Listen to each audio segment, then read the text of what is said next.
Hi, Amy. This is my favorite book event ever. Awesome. Well, Great then people. we can just stop now. We'll turn it off and Yeah. just like pick off. All right, no problem. See you guys. So all right, Cory McCarthy, you are my you are my destination. You were my destination. The train was going to stop here, and I'm so excited about it. You are my friend, and I love you very much. And thank you for joining me on this tour. Um, Honored. so yeah, you're awesome. Anyway, okay, so here we are. I just remember, like, I have to write a big note that says "Read, Amy," because I forgot to read the first night, and Beth had to say "Read, Amy." So I'm going to read just a little bit from the book. And so those of you who've been here before, you can go make a drink, and I will read real quick and get us to like the place where you're going to understand what this is all about and what we're really here to do. Okay, so I'm going to read from Switch, and I'm going to read from straight from the beginning with Prologue 1. Time stopped. The fold. We have arrived at a fold in time and space.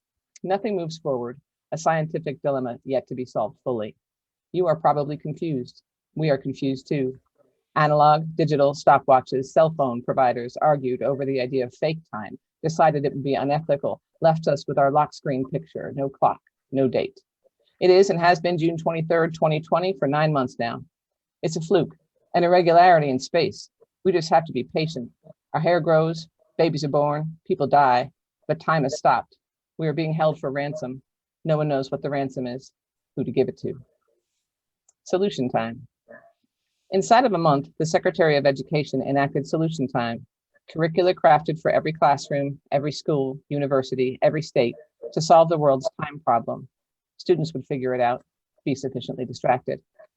The first outcome of Solution Time was New Clock, invented by 3 19-year-olds in a summer session community college classroom in Reading, Pennsylvania. New Clock exists in one place, newclock.com, on the internet. It is now the most visited webpage of all time. It tells you what the time and date would be if Earth hadn't fallen into a fold in time and space. For the record, New Clock says it's presently Monday, March 15th, 2021, 1611.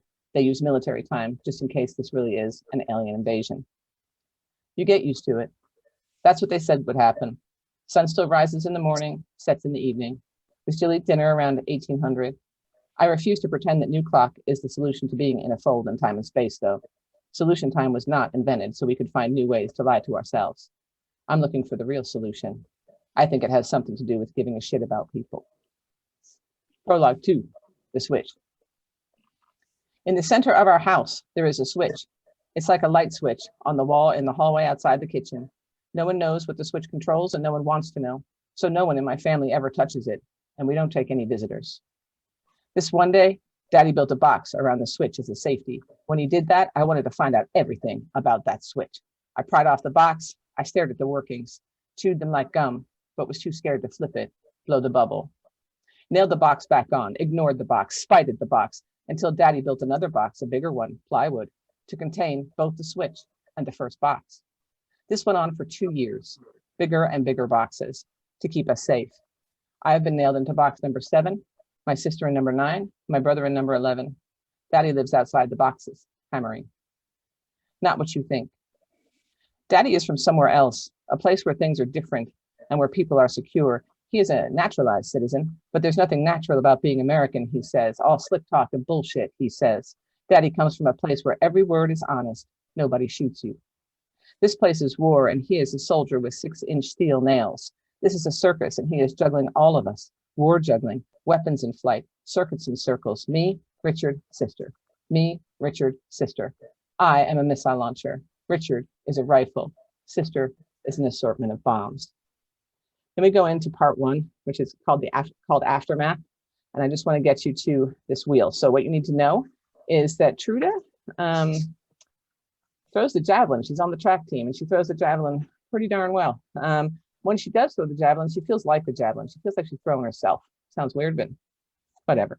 You also have to understand that in Solution Time, the class that they have to do every day, these 5 students that we follow in this book, Truda included, Truda Becker, that's her name, formed what they call Psych Team. And Psych Team is a group of students who believe that the human mind has something to do with solving the fold in time and space. And so I go through or the book goes through, I guess it's me too, because I wrote it. the different projects that the other students have. And then I arrive at Truda's project. And I just want to describe that to you so that you know why we're here. So she says, my solution time class project relies on the ideas of two dead white men. Quote, if everything when it occupies an equal space is at rest, and if that which is in locomotion is always occupying such a space at any moment, the flying arrow is therefore motionless, end quote. That's Zeno of Elea, Greek philosopher. And, quote, most people think of emotions as special kinds of feelings that we describe by such words as happy or sad, angry or jealous, or in love. Everyone also knows that emotions are powerful forces influencing our behavior. People laugh, cry, become depressed, or blow up buildings under the influence of emotions. Robert Plutchik, American psychologist. I believe that when we are stuck in an unmoving arrow, fold in time and space, emotions are the powerful force that will break us out. Giving a shit about people isn't easy until you give a shit about yourself, secure your own oxygen mask before assisting others, or something like that. Plutchik's clock. Zeno of Elea can be frustrating, explains my flight, gave me magic. Robert Plutchik is a lot easier to understand, and is probably going to save my life. I found him online the way people find boyfriends. He was a 20th century psychologist, invented the psychoevolutionary theory of basic emotions. He reckoned there were 8 basic emotions that could vary in intensity, and that all of them were truly primal to humans, meaning they aren't a choice, meaning they are there for a reason, just like your uvula is there so you don't spit food out your nose. He invented an emotion wheel, a rainbow flower with 8 petals. The petals have emotion names: joy, trust, fear, surprise, sadness, disgust, anger, and anticipation. There's more to it than that, life-saving. Plutchik threw me an understanding of everything, myself. I have made a Plutchik's clock, my invention. 1 hand, 8 stops around the rainbow flower, invented new time, feeling time. With 8 petals, we can go around the clock 3 times as opposed to the old analog 2 rotations. Every hour, we can focus our feelings onto one color, and we can learn about ourselves and how we navigate emotions. This is half the magic. The other half lives inside Zeno's arrow, like me, in flight and motionless. The idea is that if we put ourselves in the arrow, in the here and now, we can feel what we really feel instead of pretending we don't. In my case, I will survive the aftermath by learning more about what 16 years of living with a series of explosions did to my brain and my heart, by putting my answers in a javelin and then throwing it as far as I can. All right, so that's the opening to Switch. Now I get to say hi, and I do want to put this in the chat just to everybody. Yeah, I'm going to do this, but you don't go there now, or do. Look at it while you listen to us. Hold on, I just spelled it wrong. C-L-O-C-K. I feel like an old lady because I'm using the wrong glasses again. Here we go. That makes me feel like an old lady too. That's where you want to go. All right, cool. That's how to find New Clock. It is on the internet. The E is a 3. Just remember that. So, hi, Cory McCarthy. How you doing? I'm doing very well. I'm on vacation. You are on vacation, and I'm so happy about that. So my first question is, how you feeling today? So you warned us that you were going to ask us that, and I dared myself to be honest. I am feeling, for the first time in my entire life, very recently, acceptance, and it hit me like a switch. But to use the language of your book, I know that there are a million wires that got me there. I actually tried to draw them out last night for August, and it was hilarious. I was like, it was Amy telling me this and my brother telling me this, and it was all of these pieces that I've been collecting since I was so small. Yeah, and I found it about 6 months ago. I got some crazy medical news that I wasn't able to handle, and found a therapist. And my therapist is like, the answer is acceptance. And I was like, I don't even know what that is. And 6 months later, I could say, I'm feeling it. I'm rolling around in it. And I had a good time going to New Clock and seeing that Plutchik puts acceptance with trust and admiration. And I was like, oh, I want those feelings. Let's just, all of them. Yes. Oh, I'm so happy to hear this. Congratulations. It's quite a revelation to arrive in a place. Like, I just arrived, and somebody asked me recently, like, what did this book do, or something like that. And or what had I experienced emotionally recently. And I've talked about it a few times during this tour where I felt proud of myself. I'm not ever saying that other people weren't proud of me. That has nothing to do with it. It has to do with me being proud of myself, and how there was always a block, because it meant if I was proud of myself, it meant I was big-headed or worse. I mean, actual, like, flung around diagnosis words and stuff like this, which was just kind of nutty. Even just to be proud of myself. And so what's cool about it, I don't know if this happening with you with acceptance, is that suddenly, like, if I'm proud of myself for, I don't know, in general, or for this book, then I'm getting like retroactive pride. So I shared with my editor recently that, like, every now and again it hits me that I won the Prince Award last year. It really hits me now, and it's different because I can be proud of myself. I mean, I can be proud of the award. I can be proud of the book. I always distance myself from the books, right? Whereas now I can just go, oh no, this is all the one package. I did that, right? Yeah. Are you getting retroactive acceptance as well? I am. It was funny because I actually went, my dad had a health crisis a couple of weeks ago, and I dropped everything and I left the state of Vermont for the first time in a year, and was feeling wildly unprepared to face the world. And I got there and started helping my dad, like, mow the lawn and stuff and walk around, and was like, you know what? I accept my childhood. You know what? I accept my relationship with my parents. It was like pouring down on me, and it was so weird. And then I could see it everywhere, and I just have been feeling so light. And I will say that for a long time, I avoided the paths that would get me to acceptance because I felt my pain, I needed it for my creativity. I really did. I bought that sort of, that sadness is truth, but joy is false thing. Well, interesting that you say this, because I honestly thought that what I'd been going through for 20 some years might be like, I don't know what would you call it? Like, it's like a weird opposite muse, right? Isn't it? It's like pain muse. And like, I don't need a pain muse. I could just use like a muse, or just no muse. I could just do stuff. Like, I don't need any of this other stuff. I can be happy and still write. And it actually, I think it grows things. I'll show you this. I think you've seen this before, but like, I've shown it to a few people now. This is my next book. You can't tell what it is. The hamster tube in a chair. You know this already. But I added this extra hamster tube with a heart in it. And I was like, ooh, I know what that means. You don't, but I do. But it's like, that wouldn't have shown up if I wouldn't have had these sort of revelations. So it's amazing how emotions can just keep growing ideas that were already there, and I don't know, making them wider, because you can't just be with the anger and the sadness and the fear. You have to kind of allow acceptance and joy in your life, don't you? Yeah, and Switch is so good at talking about not just emotions but energy.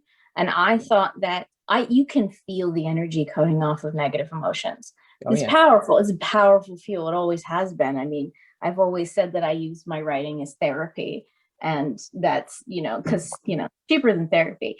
And so I would write out my trauma, and then I could feel the force of it.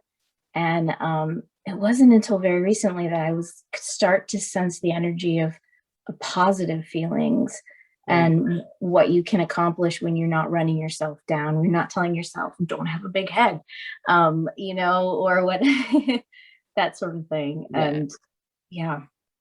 All right, so I'm going to jump into a question for you, Cory. All right, so I read an interview. You're tough to find on the internet, man. I said to Jason last night, I never look at my friends' websites, and now suddenly I did. And then you're tough, but at the same time, you're not, because there's interviews all over the place. So I read an interview that you have, and you listed it among other things, but you said that you have an honesty addiction.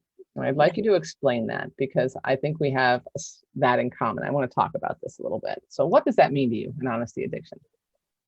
My honesty addiction is that I don't I can't lie. I don't know if I can't lie, but I don't want to.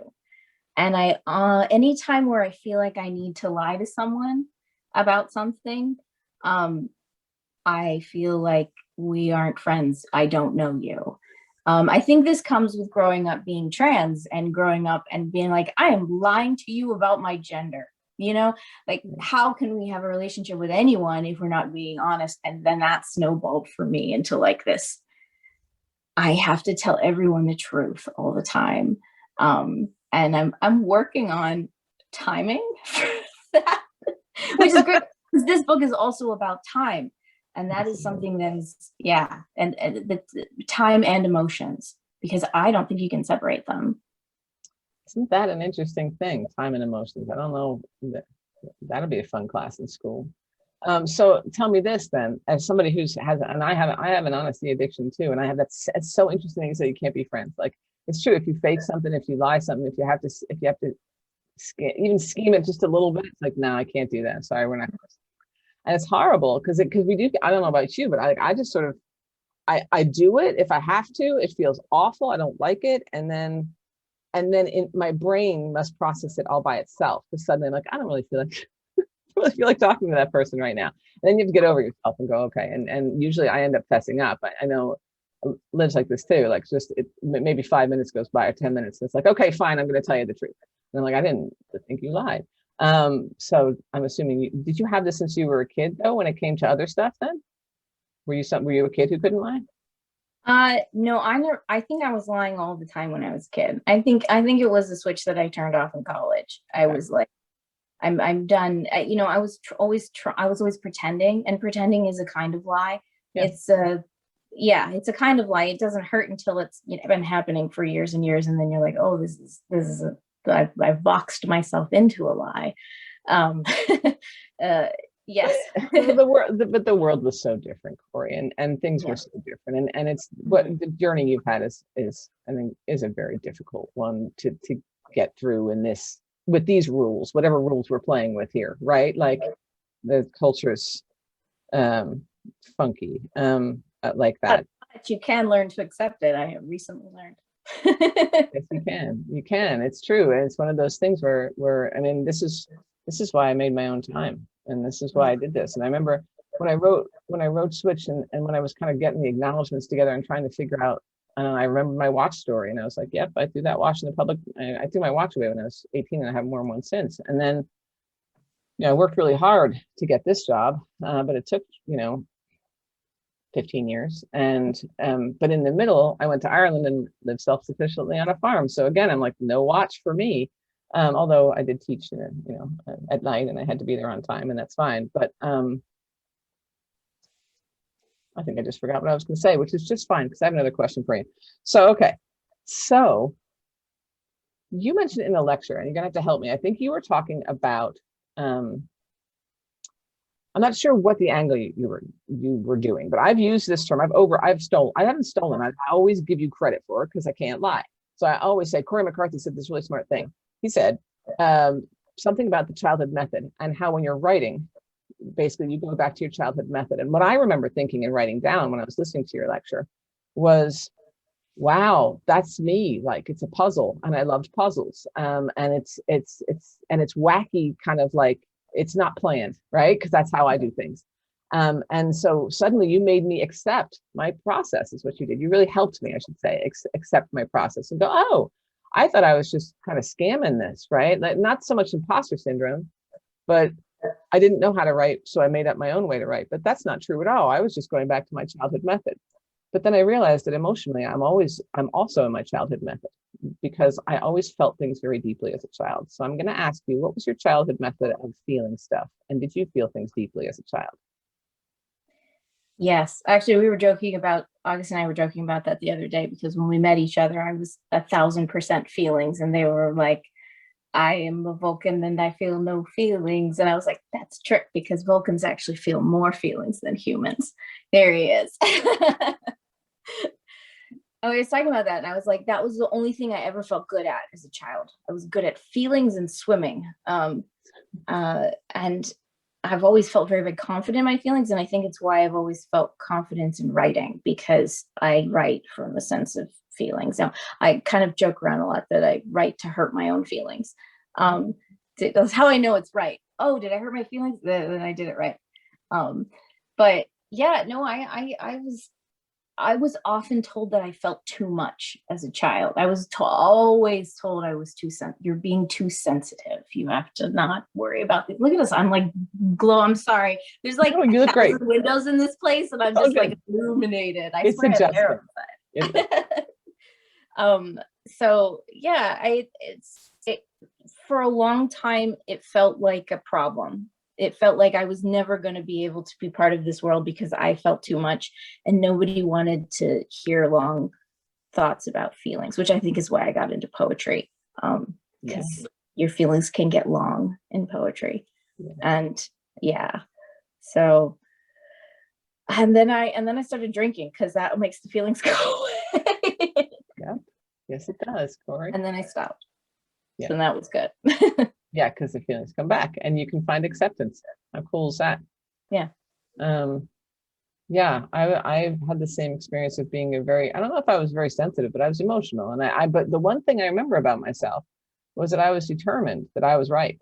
Right. And it's weird because like people can I admit I'm wrong about things. Yeah, I make mistakes a lot. But I knew, and I don't know if I did as a kid, what kids like, oh, mea culpa, not many. So, but like I was determined to keep to feel and to believe that they were important, even though I was kind of asked to sort of do them over there or stop doing them or whatever.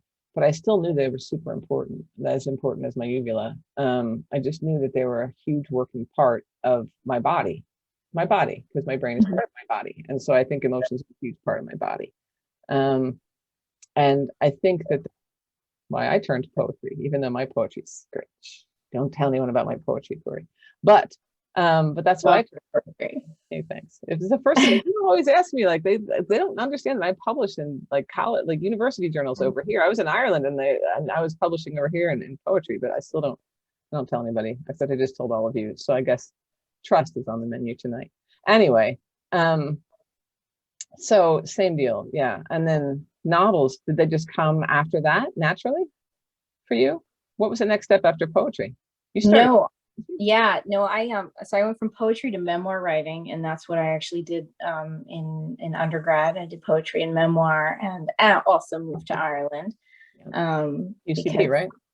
Yeah, UCD. It was a good time, and I came back from UCD thinking, all right, no one makes a living off of poetry, but I will make a living off of words. So I will go to LA where the screenwriters are, and I got another degree in screenwriting. And in screenwriting, they don't want you to put feelings on the page. That's actually not a good idea at all. The feelings are for the actors and the directors and the developers and everyone to bring themselves. So that wasn't a form for me. And so I just disappeared into writing these fantasy books and found my way to VCFA, like totally by accident. I showed up there on accident. I was like, I don't know what YA is. And they were like, why are you here? And I was like, I don't know how I got here. It was a twist of fate.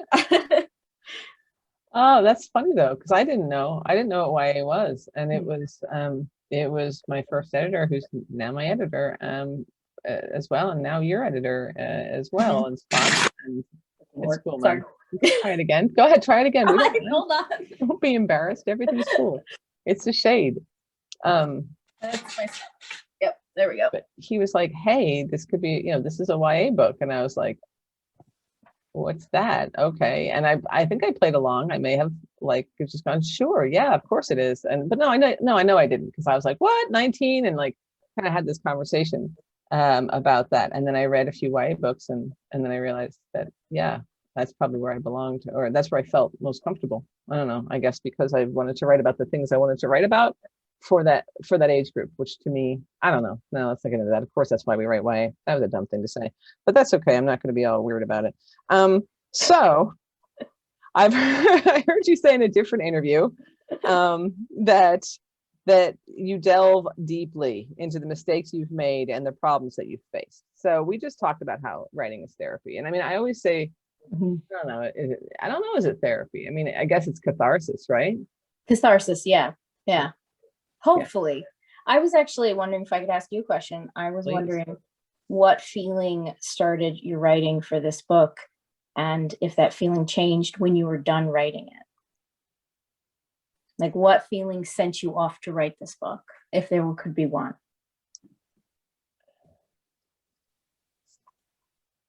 I love that wheel. That's a great wheel, isn't It it?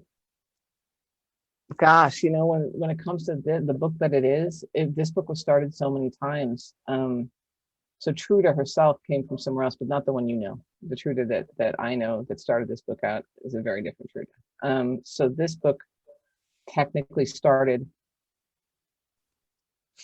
4 months after Gracie, my daughter, died. And so I'd say I was probably navigating grief. That's probably why I stopped time, because anybody navigating that kind of grief needs to stop time. And that's probably where it came from.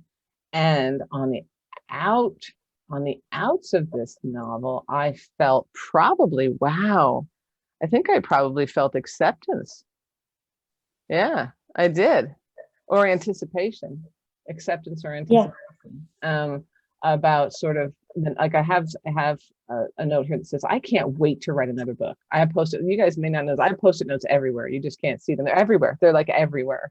And I have a Cory McCarthy quote from April 16th, 2021 right here. And it says, your feelings are real, which is amazing that we're having this conversation tonight. Because you know what, Cory, your feelings are real. And you told me that before you reached this acceptance point. You told me that. So I'm so glad that you told yourself that at the same time. Why did it take so long to get here? That's what I'm starting to wonder, but I also accept that it did. Exactly. That's the best you can do, right? I keep going like, I'm 51 now. That's like old. Like, I mean, I remember being like in my 20s and somebody turned 35. I'm like, damn, you're old. And like if somebody was turning 51, I'd be like, oh man, I'm gonna have to get a black suit soon. And as it turned out, I'm not old at all. We're not. No, not yet. Anyway. I don't think I'll ever be young or old, really, in certain ways, but maybe that's just me. Made a bold statement in this interview too, and I cannot let it go. And I love it. And I love that you told me already. So this could be an easy answer. So you talked about being in the LGBTQ plus community, and you talked about being as well an Arab American, and that how you kind of always kept that sort of quiet, didn't really talk about it early on. Okay, this is an earlier interview. And that now that you're more open to writing about it, which clearly you are, and talking about it. But what you said was, I am done being afraid. And as a sentence by itself, that's raucous as hell. I love that sentence. I am done being afraid. So my first question is, really, are you? No, I don't know when I said that. It's cool. I will say that I have a more enlightened view on it, which is something that my mom would say to me when I was a kid, because being a sensitive kid means I was afraid of everything, everything all of the time. And my mom would always say to me, feel the fear and do it anyway.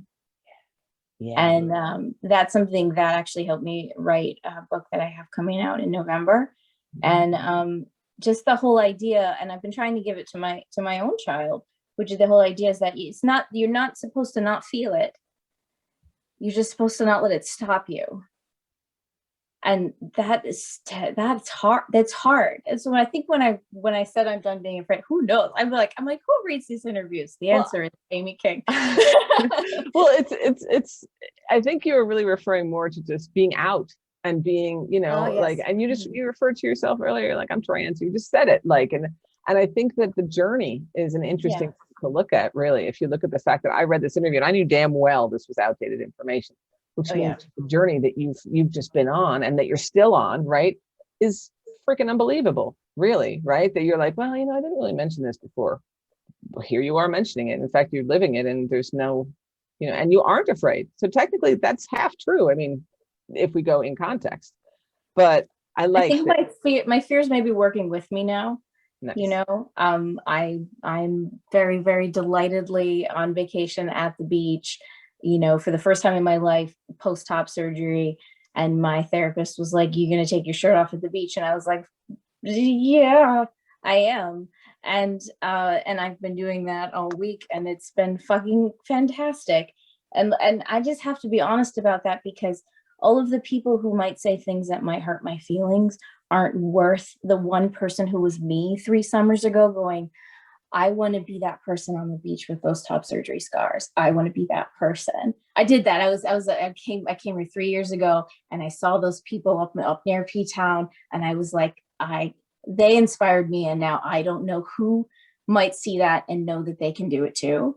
But I value, their lives more than someone's bigotry at this point. But it took me a long time to get there, especially that. And I'm still not quite there about being Arab American. I'm still afraid in certain circles. And I actually tattooed the Lebanese cedar behind my ear, because I didn't want to be afraid anymore. And because I wanted people to know that I was proud of this. And I was done with being harassed by the TSA. And I was like, they told me I was wearing a Lebanese necklace one time I went through I was wearing a coin from Lebanon.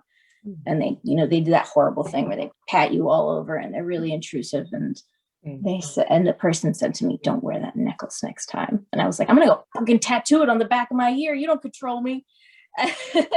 And so this is like, I think for me, as being a sensitive person and being someone who's like, I just have to have these big javelin throws whenever I hit those emotions that feel like they're trying to stop me. Like, the fear that's trying to stop me. I can't let it anymore. I have to live my life. Cory, you just made me cry 3 times in like 2 minutes. I think it's happened this whole tour. I don't even need any of this tears in a bottle crap. Wow. Okay. This is honesty addiction right here. This is why we're friends. This is like, I don't know about you, but like I walked around the world going, I don't fit here because I have this, whatever it is. We'll call it an honesty addiction. We'll call it just people say I have a TMI problem, whatever. Like, whatever it is, I don't care. Like, why should I care? If someone's going to judge me for something I feel or something that I am or something that's truly me, then they're not worth my time. And that goes back to like my trusting in an untrustworthy world idea. This is what I do. I trust in an untrustworthy world, not just because I had to do it in my house, not just because I had to do it in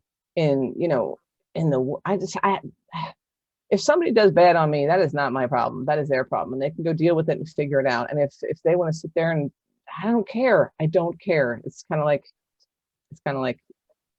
your cedar. Okay, awesome. So hold on, we have a little time here. So journeys. I'm gonna ask. That's kind of a redundant question, actually. Okay, so I found something in my wallet the other day. I was there. Okay.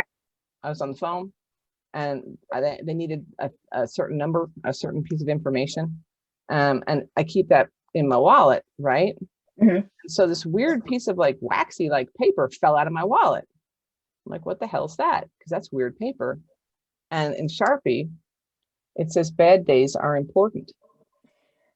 And I sat for just a second. I was like, oh, I know what this is. First of all, it's a wrapper from a cigarette pack, which is one of the reasons we kind of met. Yep. Got so close. And I know that is your handwriting.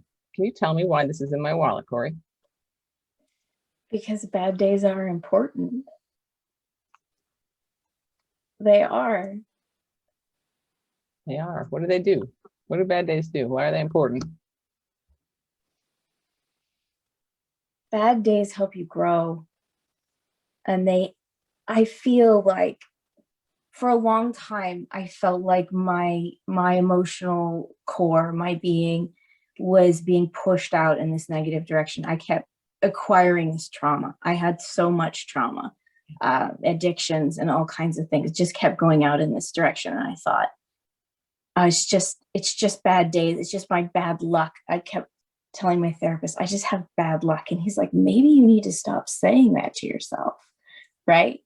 Okay. And I realized that what I was stopping myself from believing is that when things happen to you, you go out on both sides.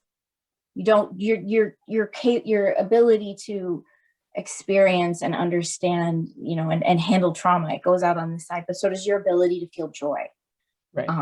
And that's something that I didn't really understand until I fell in love for the first time in my life at the age of 30, because I couldn't fall in love with someone before that because I had shut down all of those good feelings and been like, bad days are me. Well, bad days are important because I feel like they increase your spectrum of ability to feel. and you feel a bad day, and you know that it's not permanent. It's just part of this. It's just part of this. And there is something just as good waiting. There is. And now I trust that, but it took a while to get there. Yeah, and I'm still learning that. Like I was in a mood on Sunday. And I had a good reason to be in a mood. I didn't just suddenly land there. I can't say somebody put me in that mood, but I can say a bunch of circumstances, and I landed in that mood. And by Monday evening, I felt just fine. I did have to take care of a few things. I didn't just sit there and feel better. I did a few things that made it better. And I went after those emotions because my feelings are real, you see. So I decided, because Cory McCarthy says my feelings are real, I can go solve the feelings. There were some solutions, and I did that. And I faced the fear, and I confronted, some stuff, and I confronted an actual human being and said, hey, I don't feel good, and you need to say other things. And it worked. Because it's important, right? Because otherwise, if you fake it in any relationship, friendship, it doesn't matter. If you fake it, then it just starts to kind of deteriorate, doesn't it? And if you just keep faking it, and then if you're like, I'm not going to say anything about my feelings, doesn't really matter, then it's just this. It just continues being fake. So we've only got a few minutes before we take some Q&A. Just a Q. We provide the A. If there are questions that you put in the chat, or if you have questions, put them in the Q&A, because that's where they should be, because we can't read through all that, or Alex can't read through that. I want you to talk a little bit, because we're talking about journeys. Okay, we're talking about just, wow, the journey to acceptance tonight.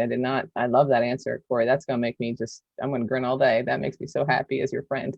But I want you to talk. It's okay for me to bring up an upcoming book of yours called Man of War, is it? If not, you can say, nope, not allowed to talk about this. But I'm so excited for Man of War, because you and I talked about it, by the picnic tables outside, doing that thing we used to do. And you told me about it, and I was like, oh, okay. I don't even know what I said. But I want you to tell me about the book. I want you to tell me where it came from and what the journey's been like writing it.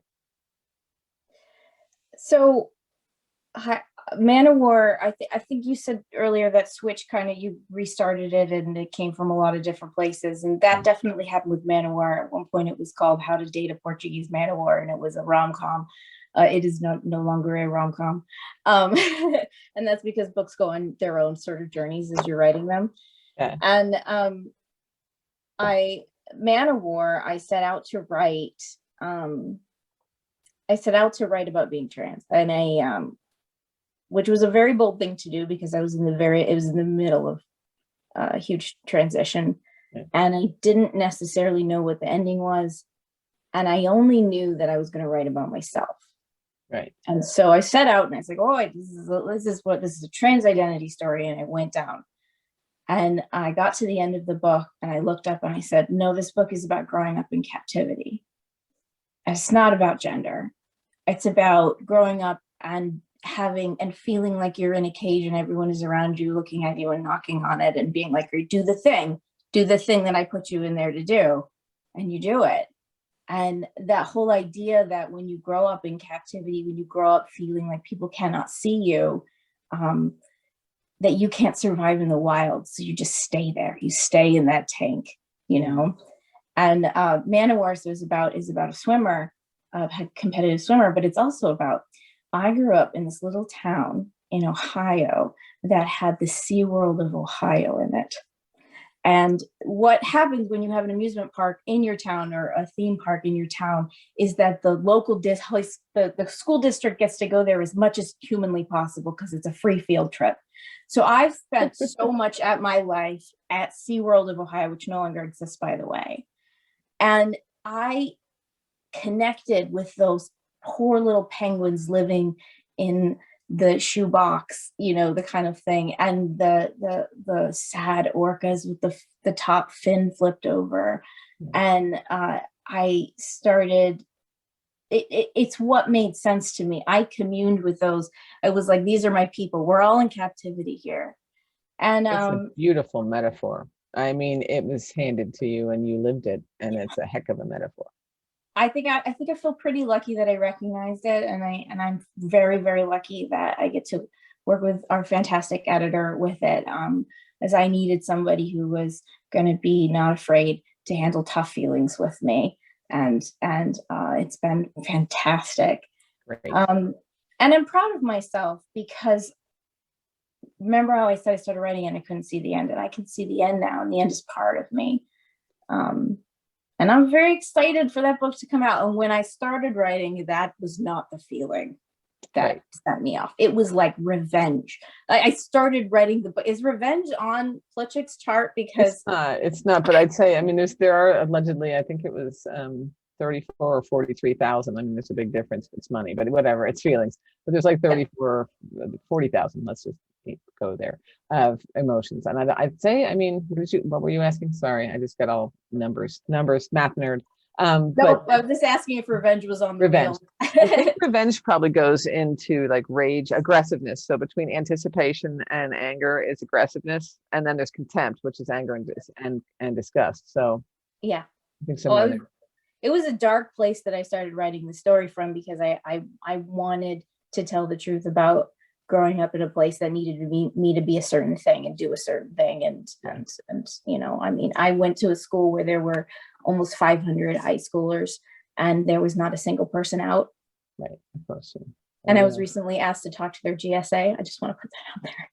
That's awesome. So, yeah, things change. Well, I that is wonderful, and I can't imagine. That makes me envious of our editor, because I'm not an editor like he is, but I don't know. I want to be able to feel feelings with writers must be kind of cool or scary, or me. I don't know. Maybe I should have actually had him on the tour, but I don't. But I don't know if that works that way. But I don't know if we freak him out sometimes. Just generally editors in general. I don't know if we ever freak him out. I can't tell. I'm assuming he'll let us know. He seems pretty unafraid of raw feelings. His list is 100% not afraid of raw feelings. That's for sure. So thank you for telling me about Man of War. And telling us about Man of War, because I'm super excited for that book. I'm sort of like a puppy at the door. So excellent. I don't have anything else. I was going to go with questions that are in the box, and I thank you. And I thank you for reading Switch. And thank you for the text you sent me while you were reading Switch. That made me feel excited. It was so funny because this book came so quickly. It was like both of my children. They just arrived. It was like, oh, I feel a little funny, and then push. I was like, really? So that's kind of how it happened, and now I'm here, and I'm at my destination, which is you, and I'm excited. I'm gonna click. Unless I don't, Alex, are you gonna come back and ask us questions? Wait, I wanted to let you finish. Sorry. Go ahead, Cory. Go ahead, Cory. Go. Wait. I just read one of my favorite parts of this book. It's just like this much, right? But I just read it at the exact moment that I needed to hear it. Okay. Compete with yourself. Sorry, I already read it wrong. Compete only with yourself. The game is your life, and there are no do-overs. Not even if someone has played with your life. Not even if they lit it on fire. Boy, did that make me cry. Then you are on fire and competing with yourself. Your job is to contain the flames faster than you have ever before. Your job, resist the urge to scratch the burns. Your job, heal. That hit me so hard and so profoundly. Thanks, Cory. I'm going to make sure I take my own advice and just keep reading that passage, because when you write that, you have to stop. I mean, I remember writing it and going, oh, and then going, oh, shit. So it's a directive from me to me. You hurt your own feelings. Yeah. Oh, you do it all the time in this business, don't you? You just hurt your own feelings. What do we have in the question box? Okay. All right. And you can don't take this as a sign that you can't keep asking questions. You absolutely can. We've got 10 minutes. It's a million years in Zoom time. Carl wants to know, what is something that causes you yourself to switch? Gosh, I mean, I kind of feel like for me, the point of living, right? Because, and I will connect this with grief. I will connect it with Gracie's death. And that's because Gracie was 16 years old. Mm-hmm. So I didn't just lose Gracie King. Y'all lost Gracie King. That's a hell of a loss. You should have known that kid. She was unbelievable. So for me, since not that day, but since I the way I'm rolling with it now, it could change any day, is that I got to live the shit out of my life. And so I can't do that if I'm not constantly flipping switches. I have to constantly flip switches, meaning, oh, I have this belief about this thing. Could that be wrong? I mean, that's one of I've said it for 10 years now. You know, some kid asked me some student asked me in a school, what's your favorite question or something like that? And I said, you know, I wonder if I'm wrong about this, that we should all ask ourselves, am I wrong about this more often? And if we did that, then I think we'd be flipping switches all the time. So it's not that I double guess myself. It's not that I don't have confidence that I'm right or that my beliefs are good. I just test them every now and again. Those are for about everything. So every switch, Carl. Bad days make me throw the switch. That's why they're important. Change my answer. I like that. It's true. Bad days are like, change it. They always push It's like me change over. the situation, change whatever's making you Do something different. do something. Yeah. I like that. Awesome stuff. All right. What else you got, Alex? Okay. Nikki asks, what book would you suggest to struggling LGBTQ plus students? Corey, We're both teachers, so I think this is a well-placed question. I am so happy to have a very different answer to this question than I did 3 years ago. There are lots of really good books. I think that it depends on the student. Some kids, teenagers need the rip your heart out tragedy feel to really connect to something. And some people need a rom-com. And I think being able to accept that and just being like, you know what, this student needs a queer book with vampires in it, and making sure that they get that, you know, they get Caleb Roerig's new book. That's what I think you should. I think it's really try not to just find the identity overlap, try to find the interest overlap. And I think we forget about that piece. We're like, I can't tell you, my librarians are like, I know a trans kid, so I'm going to give them your book. I'm like, please give them to more than just trans kids. Please give them to everyone, like give them to people who like this kind of story. So yeah, I would say find out what that student likes and and there are so many books, and Alex can help you find them.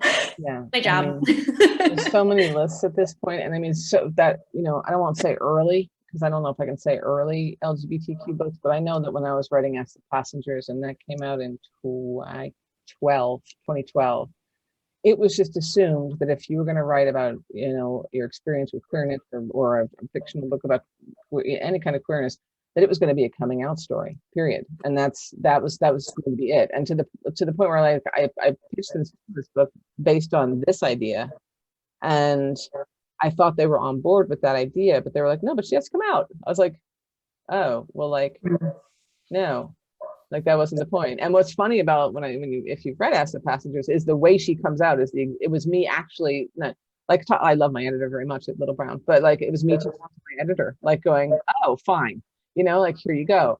But that wasn't the point of the book. The point of the book was being able to walk through life and not have to affix a label, because sometimes there isn't one, and it's at least at that moment, right? So anyway, it doesn't always have to be a coming out story anymore. There are so many out there. So we didn't name any titles, but there's lists.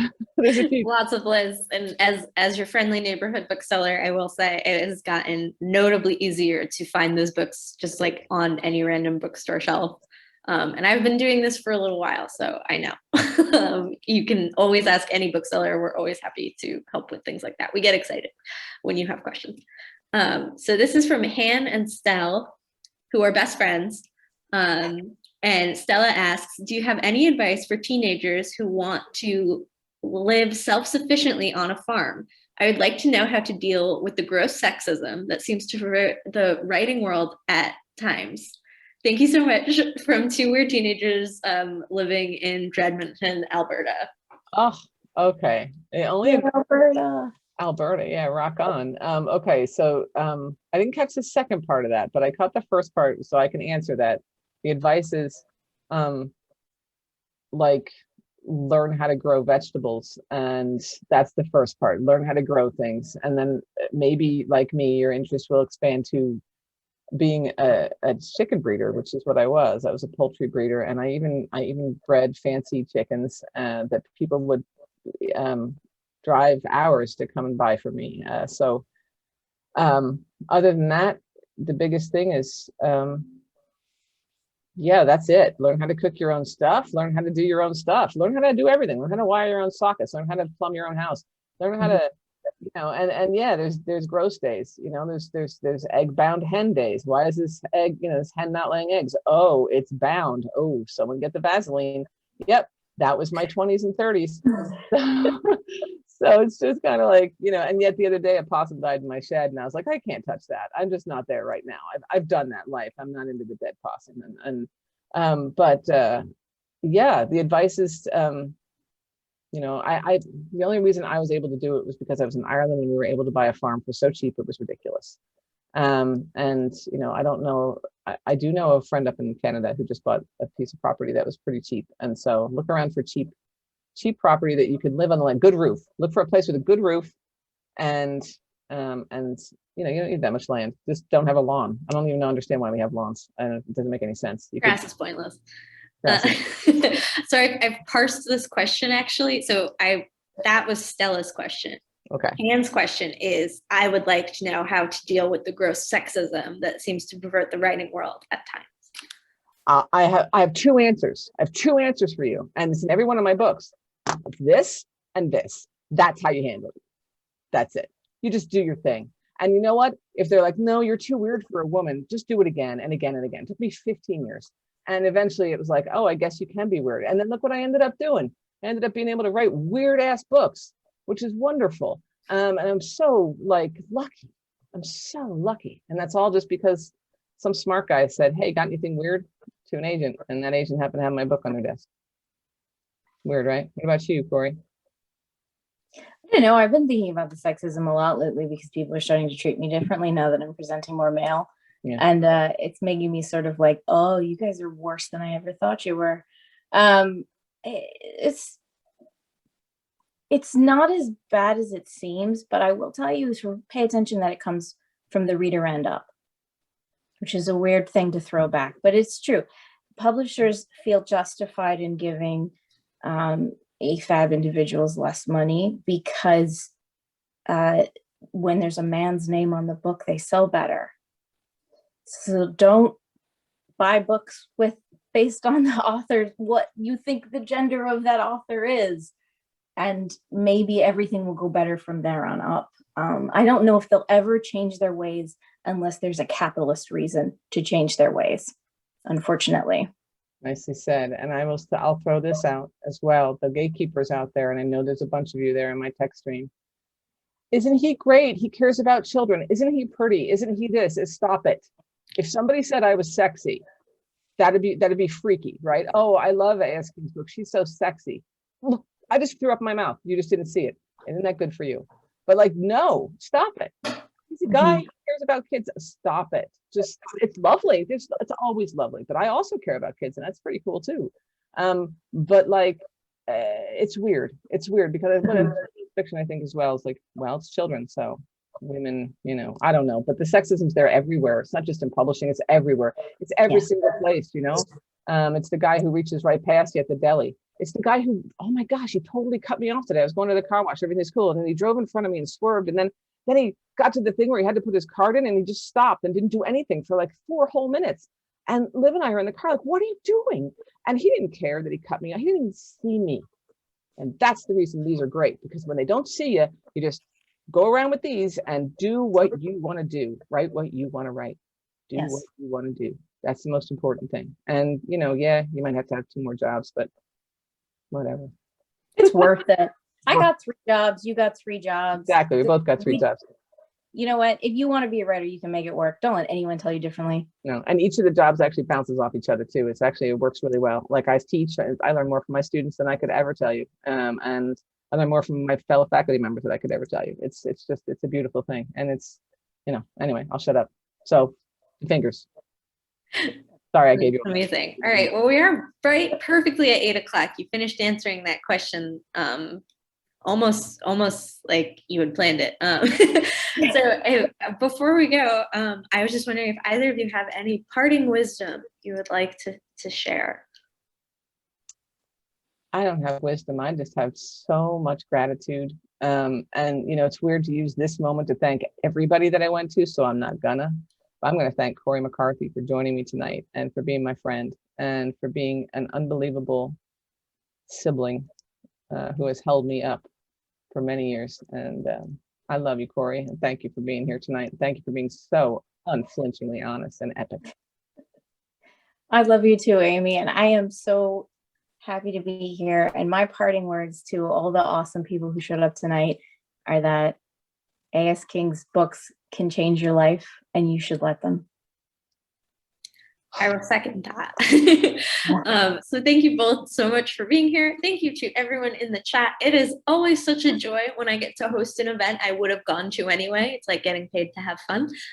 So thank you so much. Be sure to check out all of our upcoming events. We've got lots of cool stuff, not just for YA, but for middle grade and adult as well.